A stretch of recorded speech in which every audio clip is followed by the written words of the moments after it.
Всем привет, дорогие мои, и да, я прошел Last of Us, и как оно, можете понять по моей идиотской улыбке, которая на самом деле не спадает уже несколько дней, потому что Naughty Dog, мать его, абсолютно шизанутые люди в хорошем смысле. Это было невероятно, я, к сожалению, ничего больше в этом плане сегодня вам не могу сказать. Эмбарго до 12 числа, вы знаете, да, что в таких случаях мы обычно делаем к эмбарго обзор без спойлеров, а потом выпускаем расширенную версию. Так вот, на этот раз обзор будет не то что без спойлеров, он будет без половины того, что нужно было бы рассказать вообще просто про игру.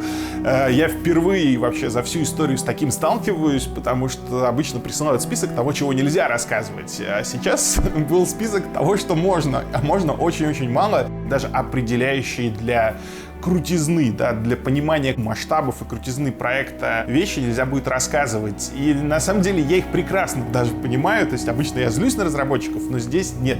Я прекрасно понимаю, почему они так делают.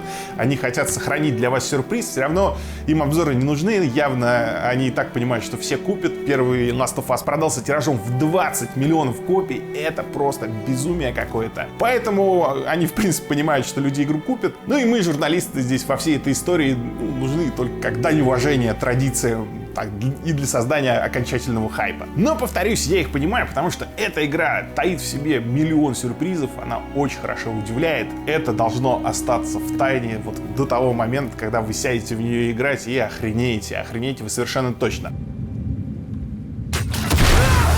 Но о чем мы сегодня можем поговорить с вами? Как вы знаете, недавно был State of Play, где показали несколько минут геймплея. И великодушно Sony и Naughty Dog сказали, что ребята, вы игру поиграли, теперь можете поделиться своими впечатлениями по конкретно этому куску. Он на самом деле довольно небольшой. Момент, когда Элли добирается до госпиталя, где ищет девушку Нору. И единственное, что я могу сегодня сделать, это поделиться некоторыми впечатлениями, собственно, от самого геймплея, как во все это играется, потому что ощущается оно не так, как показано на экране. Показанный кусок — это в лучшем случае треть игры, может быть даже меньше. Это такой, можно сказать, почти линейный уровень. На самом деле в игре огромное количество открытых пространств, есть даже локации прям с таким почти open world. И вообще в этом плане она очень сильно отличается от первой части. Но они решили показать такой сконцентрированный сюжетный кусок, где прям много-много действия происходит. И в общем про это и поговорим. Как вы видели, Элли научилась плавать. Она проникает в госпиталь через затопленные части, выныривает, кокает охранницу. Я думаю, вы оценили, какой графон в игре, какие анимации.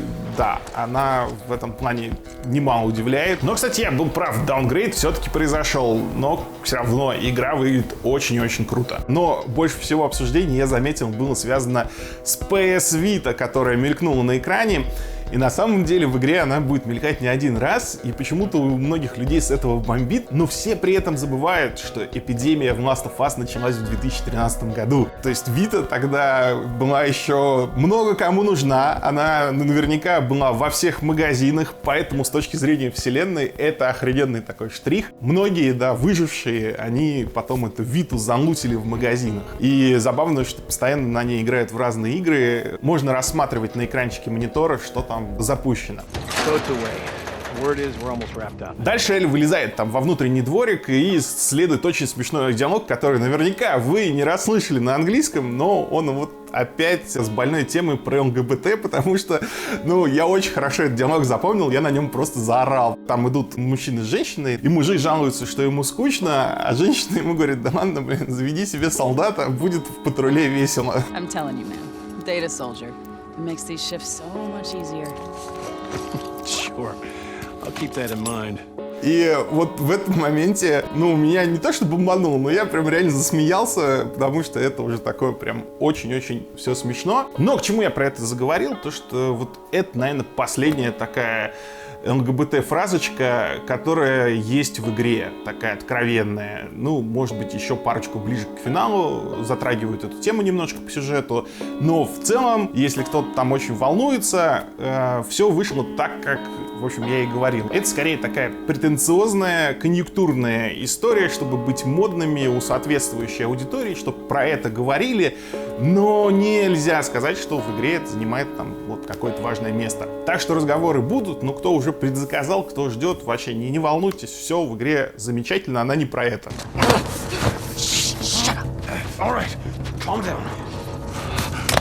Дальше разработчики начинают так бодро показывать геймплей, одному с лука раздавать, другого из пистолета там глушителем мочить, тут же крафтить молотов, кидать, в общем-то, на ходу. В реальности, конечно, вы вряд ли будете так играть, но в лучшем случае при втором прохождении или ближе к концу игры. Потому что, на самом деле, локации очень открытые, вот этот госпиталь, он очень много входов имеет, как вы можете туда пролезть, где охрана ходит. Если вы пойдете в другую часть карты, там будут дополнительные всякие сюжетные мини-истории, можно там радио подслушать, дополнить картину мира. Здесь они прям так вот по-быстрому пробежали. Конечно, когда ты играешь совершенно по-другому. Это раз. А два, невозможно в этой игре так быстро стрелять четко и попадать из всех видов оружия, как они. Они, конечно же, там принавострились, у них Элли 100% прокачанная. Но вот что гениально, абсолютно в Last of Us сделано, это стрельба и ощущение персонажа. У тебя есть реальное ощущение, что ты играешь за такую хрупкую, хоть и очень злую девочку, которая валит, да, там всех налево-направо, но она именно хрупкая. Винтовку она держит тяжело, и поэтому, когда ты вот водишь просто стиком, ты прям ощущаешь вес, и попасть просто так, в хедшот отвесить в этой игре очень сложно, и безумно крутые везде перестрелки и вообще битвы в рукопашку, они нереальные. Просто сплошной восторг. Вы когда попробуете, вот не на экране это, а своими руками, это будет что-то с чем-то.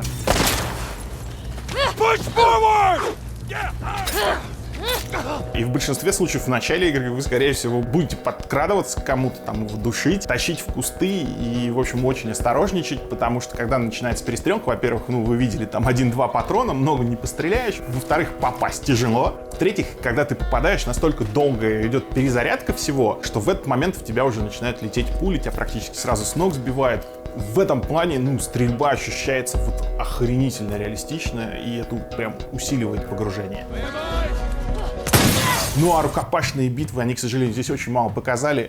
Это просто нереальное что-то. Куча видов оружия, куча анимаций, куча ситуаций. Ты можешь крафтить оружие, да, усиливать каждый из видов оружия, и с ним взаимодействие тоже меняется. Она начинает с одного удара всех класть. Но вот маленькие моменты вы могли видеть, когда она заточкой там солдат фигарит, а потом мачете у него вырывает, протыкает и себе мачете оставляет. Это прям очень круто все сделано. Миллион деталей, все очень контекстно завязано. Зависит от того, сколько противников рядом. А ты можешь от одного, естественно, к другому переключаться. Тебе нужно уворачиваться вовремя.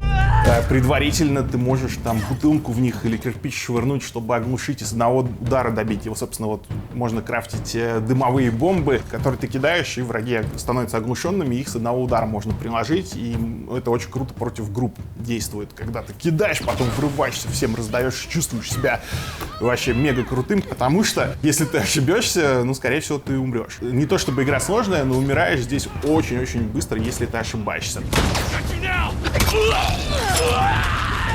И в этой игре реально дохренища мелочей, чтобы вы понимали, я только на State of Play, когда этот геймплей посмотрел, я увидел, что, оказывается, можно взять в заложники врага, в общем, начать угрожать другому противнику, убить его, а потом, в общем, добить того, которого ты захватил. Я за все прохождение до этого просто не додумался. На самом деле в игре очень много неочевидных вещей, каких-то таких приятных мелочей, ударов там, связанных с окружением, с контекстом. И все это прям создает очень реалистичную и разнообразную картину. Я прям не переставал удивляться тому, как круто все сделано. Все схватки, все перестрелки, просто, мать его, шедевр. Еще вы видели, как Элли прекрасно сожгла охранника вместе с его собакой. И выглядело это отвратно, собака скулила. Вы этим будете заниматься довольно часто, потому что собаки, сволочи, просто адские враги. Они постоянно тебя унюхивают, постоянно всех на шухер поднимают, и придется с ними расправляться.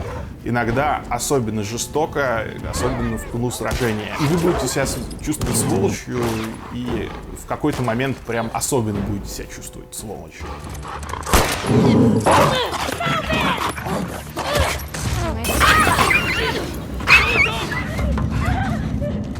Но геймплей вот на самом деле именно такой, как показано. Ты здесь постоянно на ходу должен действовать. Если тебя палят враги, они очень так начинают организованно действовать, причем заходить с разных сторон, и их не всегда слышно, они начинают тише ходить. И зачастую есть ситуации, когда тебе просто могут навалять, тебе лучше убежать просто до следующего сюжетного отрезка. И, собственно, это показано в этом отрывке, она там отстреливается и потом за дверь сматывается, баррикадирует ее, и там охранники продолжают ломиться. И здесь тоже Naughty Dog сумасшедшие по деталям, потому что если ты замочишь всех этих врагов, проиграется этот ролик, естественно, никто туда ломиться не будет. Все эти вещи, все эти мелочи в игре, их безумное количество, они все очень круто проработаны. Don't scream. Put that shit down. Ну и, собственно, оканчивается демо на самом интересном месте, потому что вот после этого разговора там такая прям настоящая, круто поставленная, безумная жесть начинается. Но, к сожалению, про это все нельзя говорить. Придется подождать 12 числа.